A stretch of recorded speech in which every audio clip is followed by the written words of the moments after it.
அவங்க நல்லா இருக்காங்க. ஆனா அவங்களோட பாதுகாப்புக்காக நாம ஒரு பாடி கார்டை தேடணும். நந்திதா, கண்ணா, நீ நல்லா இருக்கியா?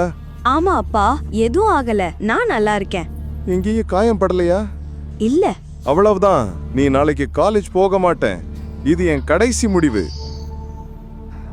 அப்பா, இத பத்தி நம்ம ஏற்கனவே பேசிட்டோம். அப்புறம் மகாதேவி காலேஜ் நீங்க பாட்டி பேர்ல கட்டினது.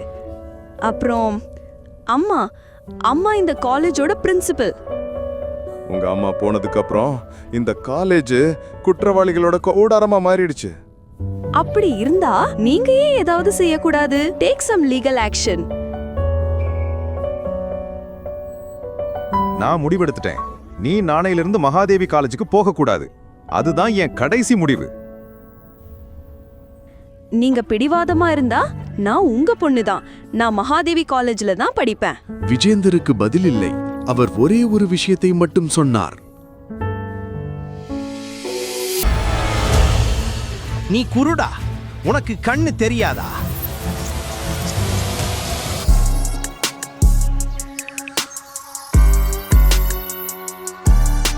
இந்த விஷயத்துல நீ தலையிடாத. வந்த வேலையை மட்டும் பாரு. அப்படியா? அப்ப கேளு, இது உன்னோட பெரிய தப்பு. தேவேன் அவனது கோட்டை பிடித்து அவனை தூக்கி பெண்ணின் காலடியில் வீசினான். இன்னைக்கு அப்புறம் நீ எந்த பொண்ணையாவது தொடவோ பார்க்கவோ செஞ்சா உன் கண்ணை புடுங்கிடுவேன். என்ன மன்னிச்சிடுங்க. அந்த சத்தம் கேட்டு அமைச்சரும் விஜேந்தரும் அறைக்கு வெளியே வந்தனர்.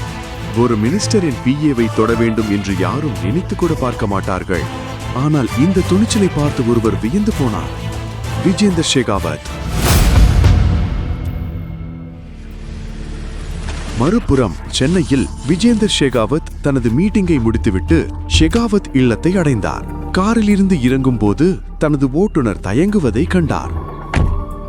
என்னாச்சு? ஏன் கவலையா இருக்க? நந்திதாவை காலேஜ்ல இருந்து கூட்டிட்டு வந்துட்டியா? சார், காலேஜ்ல இருந்து திரும்பி வரும்போது யாரோ எங்களை தாக்குனாங்க. ஓட்டுநர் ஒரே மூச்சில் எல்லாவற்றையும் கூறினார். அடுத்த நாள் மாலை விஜேந்தர் தனது நம்பிக்கைக்குரிய ஆளான ரஷீதுடன் தேவேனின் பிளாட்டிற்கு வந்தார். சார், ஏன் நாம அந்த பைத்தியக்கார தேவனை சந்திக்க போறோம்? அவனோட பழைய பாஸ் அவன் பெரிய தொல்லன்னு சொன்னான். ரஷீத், நீ உன் கேள்விக்கு நீயே பதில் சொல்லிட்ட. தேவன் தான் நமக்கு கடைசி நம்பிக்கை. வாங்க.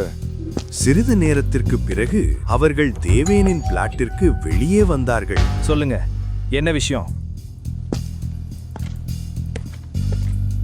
நீங்க எங்களுக்காக ஒரு வேலை செய்யணும். நான் செய்ய மாட்டேன்.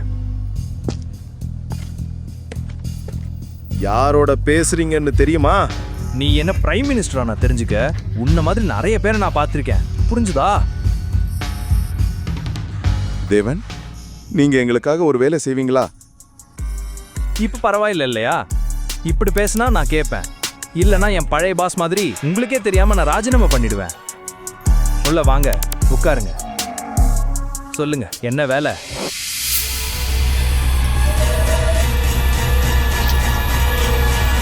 என் பொண்ணு நந்திதாவுக்கு பாடி கார்டா உங்களை அப்பாயிண்ட் பண்ணலான்னு இருக்கேன். ஆனா ஒரு காலேஜ் ஸ்டூடெண்ட்டுக்கு எதுக்கு பாடி கார்டு? நீங்க காலேஜுக்கு போனதும் எல்லாம் புரிஞ்சிடும். ஆனா எனக்கு ஒரு நிபந்தனை.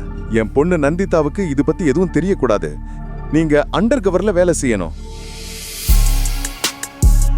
விஜேந்தர் ஜி, நான் என் வழியில என்னோட யோசனைப்படி வேலை செய்வேன். நீங்க நிபந்தனை வைக்கணும்னா வேற யாரையாவது வேலைக்கு வச்சுக்கலாம். நீங்க போலாம். நிபந்தனை இல்ல, என்னோட ரெக்வெஸ்ட். அப்புறம் நீங்க எவ்வளவு சம்பளம் கேட்டாலும் நான் கொடுக்க தயாரா இருக்கேன். சரி, எனக்கு ஒரு நிபந்தனை இருக்கு. ரஷீத் என் வேலையில இன்டர்ஃபியர் ஆகக்கூடாது. அப்புறம் நான் 10 லட்சம் சம்பளம் வாங்குவேன். சார், இவனுக்கு பைத்தியம் பிடிச்சிருச்சு. வாங்க போலாம். ரஷீத் கோபமாக இருந்தார். ஆனால் விஜேந்தர் அவரை தடுத்தார். ஒத்துக்கிறேன். நாளை காலையில 9 மணிக்கு ஆபீஸ்ல என்னோட செக்ரட்டரி ராதிகாவை வந்து மீட் பண்ணுங்க. பேப்பர் ஒர்க்ஸ் எல்லாம் தயாரா இருக்கும். என்ன ஒரு டீல். விஜேந்தர் ஷெகாவத், வாழ்த்துக்கள். தேவேன் உடனடியாக தனது ஆராய்ச்சியை தொடங்கினான். மாடியில் சில பையன்கள் ஒரு பெண்ணை சூழ்ந்திருந்தனர். இங்கிருந்து குதிச்சு தற்கொலை பண்ணிக்குவேன். அட, நீ ஏன் சாகணும்? அடுத்த நாள் காலை அவர் ஷெகாவத் கார்ப்பரேஷன் என்ற கட்டிடத்தில் நம்பிக்கையுடன் நுழைந்தார். தேவேன் விஜேந்தரின் கேபினை அடைந்தான். ஒரு பெண் அவனை தடுத்தாள். மிஸ்டர் தேவன்,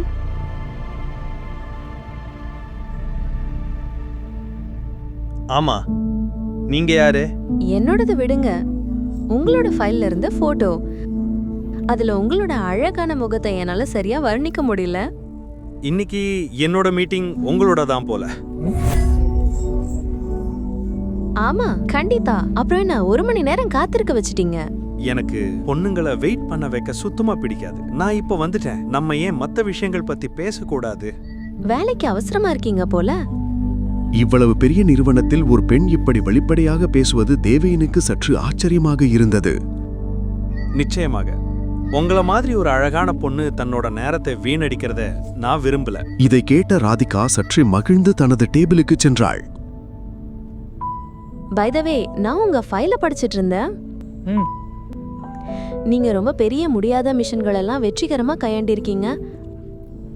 இம்ப்ரெசிவ். ஆனா எனக்கு ஒண்ணு புரியல.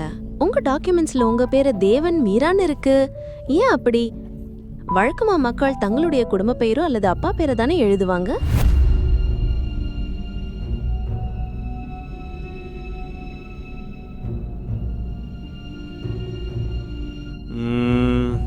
ஆக்சுவலி தேவன் பத்தின எல்லாமே ஸ்பெஷல் தான். அப்புறம் என்னமோ உங்களுக்கு என்ன ரொம்ப பிடிச்சு போச்சுன்னு நினைக்கிறேன். நீங்க ஸ்பெஷலா இருந்தா கண்டிப்பா பிடிக்கதானே செய்யும். உண்மையாவா? பை த வே, என் பேரை தவிர வேற ஏதாவது கேள்விகள் இருந்தா நீங்க கேட்கலாம். கவனமா இருங்க. உங்களோட கிளையண்டோட செக்ரட்டரிய கிண்டல் பண்றதுக்கு நீங்க நிறைய செலவு செய்யணும். என் ஃபைல பாத்தீங்கல்ல, ஈஸியான வேலை எதுவுமே பிடிக்காது. நான் உங்க ஃபைல பார்த்துட்டேன். இப்போ நீங்க ஒர்க் ஃபைல பாருங்க. இதை சொல்லி ராதிகா சிரித்தபடியே தேவின் முன் ஒரு ஃபைலை வைத்தாள். இதுல எல்லா விவரங்களும் இருக்கு. நந்திதாவோட போட்டோவும் உங்க அட்மிஷன் லெட்டரும் இருக்கு. கவனமா படிங்க. ஓகே, நான் இப்போ கிளம்புறேன். ஆனா ஞாபகம் வச்சுக்கோங்க, பணம் கரெக்ட் டைம்க்கு என் அக்கவுண்ட்ல கிரெடிட் ஆகணும்.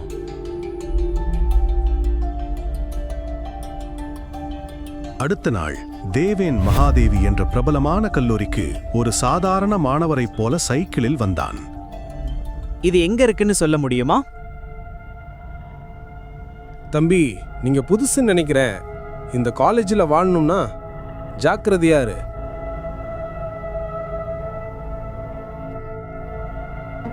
அப்படியே தம்பி, நான் சொல்றத கேளு. இங்கிருந்து திரும்பி போயிடு. இந்த காலேஜ் உன்ன மாதிரி ஏழை பசங்களுக்கு இல்ல.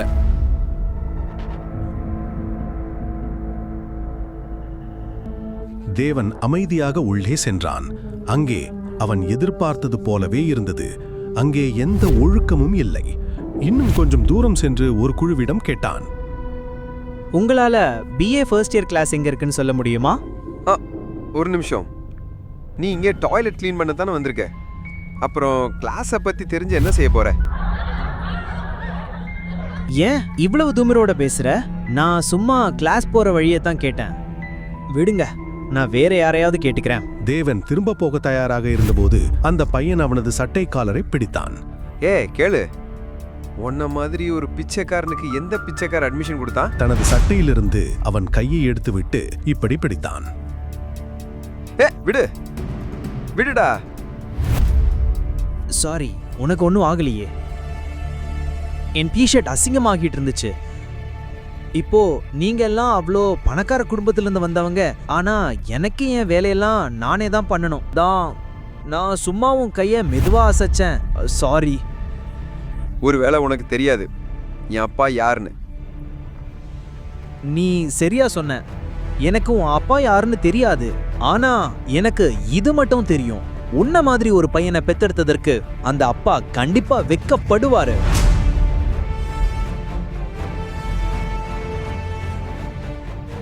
வெளியே தேவன் கேட்டது போலவே வகுப்புக்குள் செல்வது போல் இல்லை. பாதிக்கும் மேற்பட்ட பெஞ்சுகள் காலியாக இருந்தன. அங்கு இருந்த ஒரு சில மாணவர்கள் ஒரு கார்டனில் உட்கார்ந்திருப்பது போல் உட்கார்ந்திருந்தனர். காலை வணக்கம். அஸ்தானாவின் தமிழை கேட்டு அனைவரும் அதிர்ச்சி அடைந்தனர். அவருக்கு சுத்தமான தமிழில் பேச மிகவும் பிடிக்கும். அப்போ நீங்க எல்லாம் ஏன் நான் இங்க வந்தேன்னு யோசிக்கிறீங்க, அப்படிப்பானே? நான் உங்களுக்கு ஒரு ஸ்பெஷல் ஸ்டூடெண்ட் பத்தி சொல்ல போறேன். உங்களுக்கு அவரை அறிமுகப்படுத்தணும்னு நினைக்கிறேன். மகன் தேவன், வாடா கண்ணா, வா வா தேவன். அப்போ நம்ம புது ஸ்டூடெண்ட் தேவன் கூட யார் இடம் பகிர்ந்துக்க விரும்புறீங்க? நந்திதா. ஏய் போ போ, நந்திதா கிட்ட உட்காரு. தன் பெயரை கேட்டதும் நந்திதாவின் முகம் வெளிரி போனது. நிறைய கத்துக்கோங்க. Good morning miss Shekhawat. ஒரு நிமிஷம், என் பேரு மட்டும்தானே சொன்னாரு. உங்களுக்கு என்னோட ஃபேமிலி நேம் எப்படி தெரியும்? குடும்ப பெயரா? ஆக்சுவலா மிஸ் ஷெகாவத். ஆமா, பேரு குடும்ப பேரு. லெக்சரர்.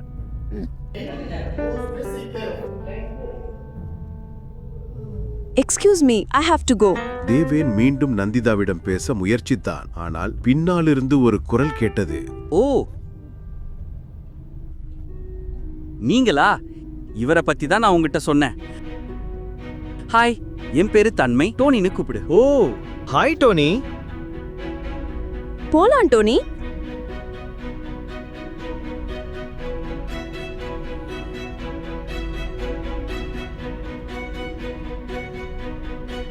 ஹாய். வணக்கம். இப்போ கிளாஸ் முடிஞ்சிருச்சு. ஒரு ஹேண்ட்ஷேக். இவரா காலேஜோட ஹாட் டாபிக்கா இருக்கிற வன்முறையான கேரக்டர், உங்க வன்முறை ஹீரோ. சாரி மிஸ் ஷேகவாக், ஆனா நீங்க ரவுடித்தனம்னு சொல்றது உண்மையிலே self defence. And by the way, அந்த பசங்க என்ன ராகிங் பண்ணிட்டு இருந்தாங்க. அங்க நான் சும்மா நிக்கணும்னு நீங்க விரும்புறீங்களா? இந்த மாதிரி பண்றதுக்கு பதிலா நீங்க போய் கம்ப்ளைண்ட் பண்ணிருந்தா இன்னும் ஹெல்ப்ஃபுல்லா இருந்திருக்கும். அவளது அப்பாவித்தனமான வார்த்தைகளை கேட்டு தேவேந்திரா சிரித்தான். ஆனால் அவன் தேவையில்லாமல் சிரிப்பதை பார்த்து நந்திதாவின் கோபம் அதிகரித்தது. அவள் கோபத்தில் அங்கிருந்து கிளம்பினாள். இதை சொல்லி டோனியும் அவளை பின்தொடர்ந்தான். கேன்டீனில் டோனியும் நந்திதாவும் ஒரு டேபிளில் அமர்ந்திருந்தனர். நாண்டி, சாரியார், அப்படியே ஒரு விஷயம் சொல்லு. அவன் தப்பு செய்யல, அப்புறம் ஏன் அவன் மேல அவ்வளோ கோவமா இருக்க? எதுவா இருந்தாலும் ஒருத்தனை இப்படி அடிக்கிறது நல்லதில்ல. அப்புறம் நீங்க கேட்கலையா? Violence is not the answer. Martin Luther king junior அதை சொன்னாரு. லண்டன்ல உனக்கு மாமா இருக்காரா? இந்த சமோசாவை விட்டுட்டு புத்தகங்கள்ல கொஞ்சம் கவனம் செலுத்தியிருந்தா உனக்கு தெரிஞ்சிருக்கும். இந்த நேரத்தில் நந்திதா யாரையோ தேடிக்கொண்டிருந்தாள். நந்திதா இதை பெரிதாக எடுத்துக்கொள்ளவில்லை. யார தேடிட்டு இருக்க? ரீனாவா? அவ இன்னைக்கு காலேஜுக்கே வரல. அவள்கிட்ட என் நோட்ஸ் இருக்கு, இன்னைக்கு கொடுப்பதா சொன்னா. ஆனா அந்த பொண்ணு எங்க போனான்னு தெரியல. அப்போ அவளோட ஹாஸ்டல் ரூம்ல இருந்து நாளைக்கு எடுத்துக்கலாம்ல, ஏன் இவ்ளோ கவலைப்படுற? தேவனை பார்த்து ரொம்ப இம்ப்ரெஸ் ஆகணும்னு அவசியம் இல்லை.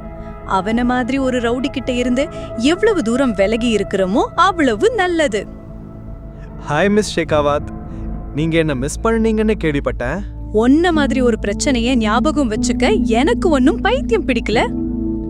நீங்க சொல்றது சரிதான். உண்மையிலே நீங்க எந்த பிரச்சனையும் ஞாபகம் வச்சுக்க வேண்டிய அவசியம் இல்ல. ஏன்னா நீங்க ஏற்கனவே ஒரு தேவதை. நந்திதா, ராக்கியும் அவனோட கும்பலும் பிரியாவையும் நிஷாந்தையும் தொந்தரவு பண்றாங்க. என்ன? இந்த ராக்கி அவனோட சேட்டைகளும் நிறுத்த மாட்டான். வாடோனே. நீ வரலையா? இல்ல அவனோட சண்டை போடுறதுல எனக்கு எந்த இன்ட்ரெஸ்டும் இல்ல. நீங்க போங்க. இவனுக்கு ஹீரோ மாதிரி நடிக்கதான் பிடிக்கும், யாருக்கும் உதவ பிடிக்காது. Devendra, rakhi college rowdy. அவன் என்ன வேணாலும் செய்வான். அவங்க அப்பா பெரிய பொசிஷன்ல இருக்கிறதுனால அவனை யாரும் எதுவும் செய்ய முடியாது. அந்த பெண்ணின் அலறல் சத்தம் அனைவரையும் பயமுறுத்தியது. ஆனால் தேவ் மிகவும் ஆச்சரியப்பட்டான். நேரத்தை வீணடிக்காமல் அவன் உடனடியாக அலறல் சத்தத்தை நோக்கி ஓடினான். உனக்கு எவ்வளவு தைரியம் ராக்கி? நீ யாரையும் அப்படி தள்ளக்கூடாது, புரிஞ்சுதா? ராக்கியும் அவன் நண்பர்களும் நிஷாந்த் மற்றும் பிரியாவை சூழ்ந்து நின்று கொண்டிருந்தனர். நந்திதா பிரியாவை பிடித்திருந்தாள்.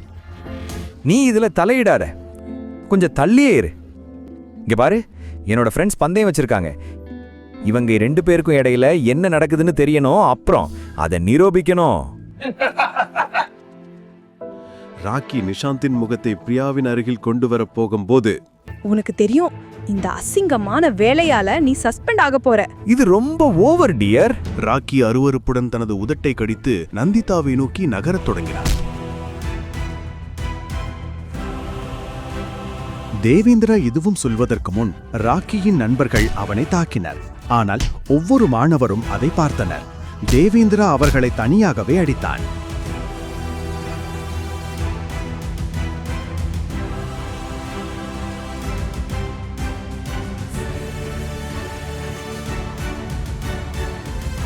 நீ ரொம்ப வருத்தப்பட வேண்டியது இருக்கும். அவன் தன் நண்பர்களுடன் கிளம்பினான். யூ இடியட், அவங்கள ஏன் இப்படி அடிச்ச? ராக்கியோட அப்பா யாருன்னு உனக்கு தெரியுமா? ஏ தேவ் ப்ரோ, நீ இப்போ தனியா சண்டைய ஆரம்பிச்சிட்டான். அவன் தான் அதை சமாளிக்கணும். பெரிய ஹீரோ ஆயிட்டான். வாட்டோ நீ. ஹேய் ஹேய், ஆனா நான் என்ன பண்ண? அந்த ராக்கியோட அப்பா யாரு? அதை கண்டுபிடிக்கணும். Let's go. அப்போது தேவின் போன் ஒலித்தது. மெயின் கேட்டை நோக்கி நடந்து கொண்டே அவன் போனில் சொன்னான். ஆமா, நான் நந்திதா ஷேகாவத்தை சந்திச்சிட்டேன். கவலைப்படாதீங்க, எல்லாம் திட்டமிட்டபடி நடக்கும். உங்க வாக்குறுதியை மட்டும் மறக்காதீங்க, சரியா? அவன் கல்லூரியை விட்டு வெளியே வந்ததும் அங்கு நீண்ட நேரமாக ரோந்து சென்று கொண்டிருந்த ஒரு வேனை கண்டான். தேவ் ஏதோ விசித்திரமாக இருப்பதை உணர்ந்தான். அவன் சாதாரணமாக வெளியே வந்தான். அப்போது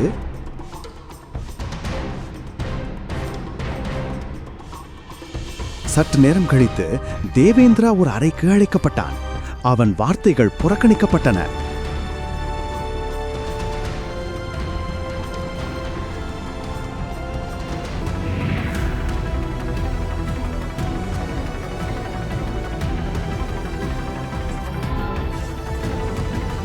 இவனுக்கு கண்டிப்பா தண்டனை கிடைக்கும். முதல்ல இவனோட முகத்தை பார்க்கட்டும். இவனோட முகமுடியை எடுங்க.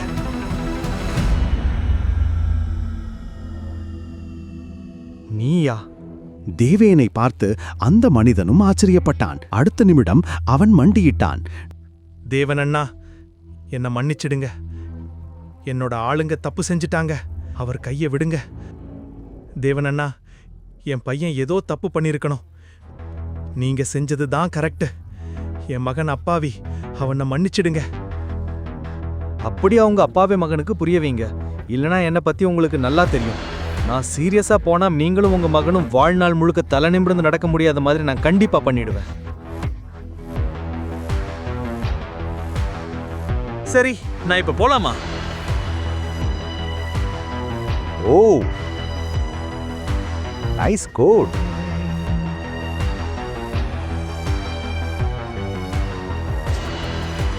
சரி.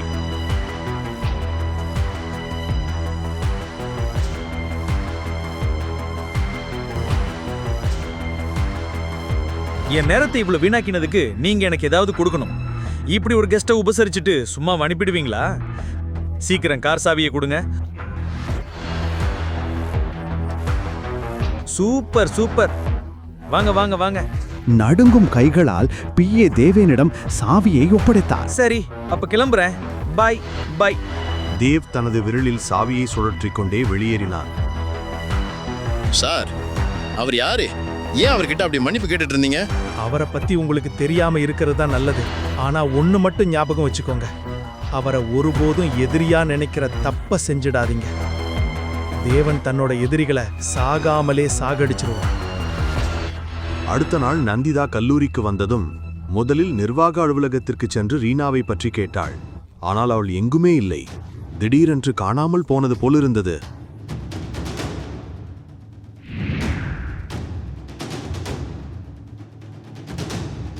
தேவ் கிளாஸ் ரூம் நோக்கி நடந்து வந்து கொண்டிருந்தான்.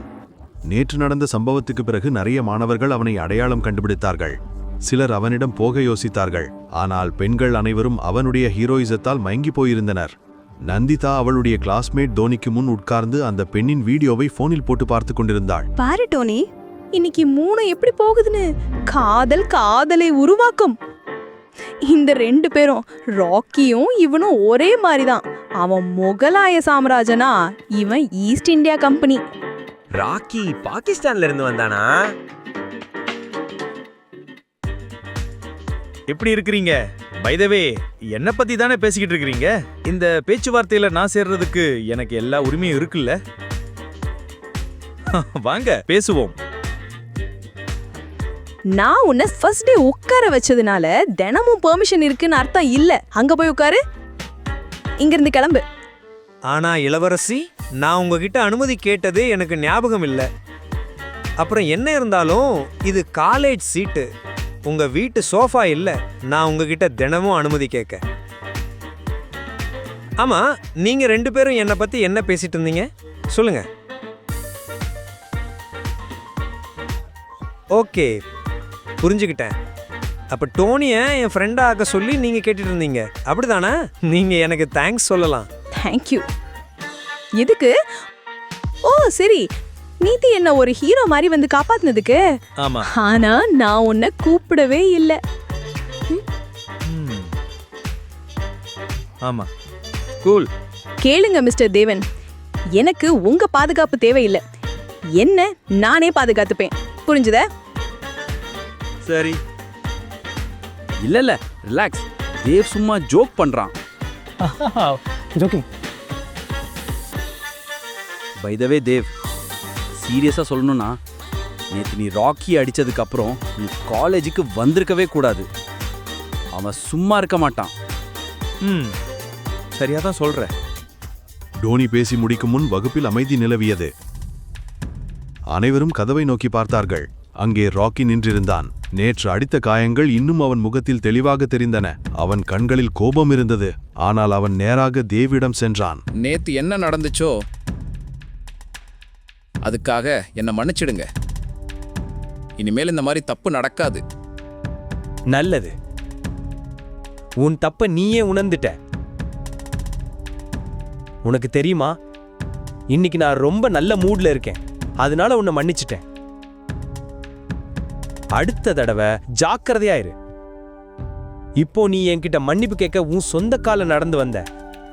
ஆனா அடுத்த தடவை உன் காலோட உன் நாக்கும் பேச முடியாம போயிடும். புரிஞ்சுதா? போ. அப்புறம் கேளு, இந்த கார் சாவியை எடுத்துக்கோ. உன் அப்பா கிட்ட தேவனுக்கு எதுவும் பிடிக்கலன்னு சொல்லு, சரியா? ஆனால் அவனுக்குள் கோபமும் வெறுப்பும் கொதித்துக் கொண்டிருந்தன. இப்போது ராக்கி என்ன செய்வான்? தேவும் நந்திதாவும் நண்பர்களாக மாறுவார்களா? முழு கதையையும் கேட்டு மகிழ பாக்கெட் FM ஆப்பை டவுன்லோட் செய்யுங்கள். லிங்க் டிஸ்கிரிப்ஷனில் கொடுக்கப்பட்டுள்ளது.